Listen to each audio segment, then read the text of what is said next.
In creative workshops and brainstorms, we're told to build on the ideas of others. Now, this is a very powerful thing to do, but how do I do it? How do I go from one idea and leap to another? In this book by Edward de Bono called Teach Your Child How to Think, there are 5 pages that teach us techniques that allow us to go from one idea and jump off to another. I bought the book in the hope that I would be able to teach my children the important things that are missing from an ossified school system. Unfortunately, the book is a stinker. It's a poorly edited together greatest hits with bits taken from other books. But there are 5 pages that are pure gold. We're taught that to be creative, we should defer judgment, to bring forth ideas, not judge them, and save judgment for later. But that doesn't tell us what to do instead. Movement is the act of using anything as a way to leap forward, to maintain a direction, a momentum. In the chapter, de Bono teaches us about 5 or 6 techniques that show us how to go from one idea to another. I want to share those now. First, we approach any new idea with a certain mindset and attitude. Where does this idea lead us? What does it suggest? What's interesting about this idea? Just having this intention to have this attitude makes a huge difference. In fact, it makes a huge difference to life outside of workshops as well. The next technique is one that I have found hugely useful, possibly the best technique suggested in the chapter. It's one that's very easy to teach and it's very easy to do. The gist of it is that when someone proposes an idea, instead of thinking of the end state of the idea, you visualize that idea in action. You play it out in your head like a little movie. And if you're with other people, you could speak out loud and explain the idea, reason it through. So, for instance, let's say that someone proposes flying cows as a means of distributing mail. Yes, it's one of those kind of workshops. Instead of just sticking and staying with that idea, flying cows, you think, okay, so what does a cow look like? Let's put a bag on it. How would that be strapped on? How would the cow take off? Do they jump and then fly, or does it go straight up like a rocket? Or do they have to run up to a cliff and then, glide? I don't know. How does it maneuver in the air? How does the cow find the place, from above, looking down? How does it find the place where the mail is supposed to be delivered? And how does it land? And as you go through and paint that scenario, you're discovering lots of things about the bag, how it would have to be closed, how it would have to endure the different maneuverings, and how the cow would open it. All of those things, as you're going through it, are bound to suggest new thoughts to you that you wouldn't have if you just go with a static idea.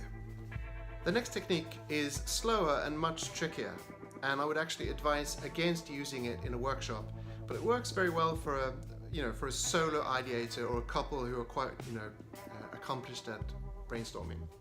It works like this.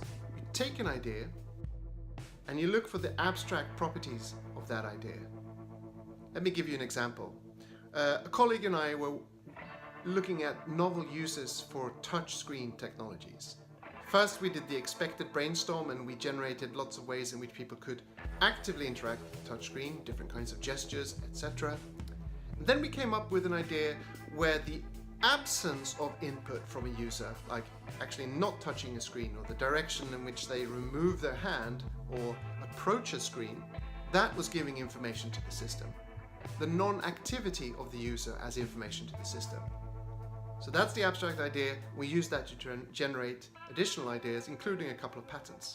If you've been to any kind of ideation session or brainstorm, you will have had the experience of coming up with an idea, sharing it with a group, and someone saying, oh yeah, we've seen that before, or such and such a company have that, or this person said this 30 minutes ago. And when they say that, that kills your idea instantaneously. No one's going to examine it. It's just labeled as an old idea. De Bono suggests that we can instead focus on the difference, like, okay, this sounds a lot like the previous idea or the known idea, but in what ways, however tiny, is it different? And then you focus on that little difference, and that can then become like a seed around which you generate a new and big idea. The example given in the chapter is the difference between landing a plane right side up or landing it upside down. It seems to be just like a silly version of the first. But actually, what you do is, landing upside down, you change the direction of thrust. So a plane flying upside down would be pushed towards the ground instead of gaining lift. And perhaps the idea of being pushed towards the ground generates thoughts about active landings, like landing in a high gale or wind. Another technique finds value in an idea that might otherwise be rejected. You simply ask, okay, this idea, in what other context would it actually work and solve something? So it looks like a silly thing here, but if we change the context, it might actually solve a problem. De Bono gives the example of everyone in a company wearing the same color. So everyone in the company wears yellow clothes. Seems like a pointless idea.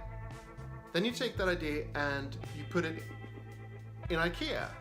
And the distinctive color of everyone who's employed distinguishes them from the customers. So if you need help, you know to look for someone with the yellow clothing. I find this technique to be very refreshing. It gives you a different perspective. Also, it generates new problems because you start with an idea and you look for a problem, and finding good problems to solve is as important, perhaps more important in innovation than just coming up with solutions. There are more moves than these 5, but it's a good place to start. And if you don't want to watch this video again, you can read my Medium article, which is linked in the description, which has pretty much the same content as this video. And if you like this video, make me a happy man and click on the thumbs up and subscribe.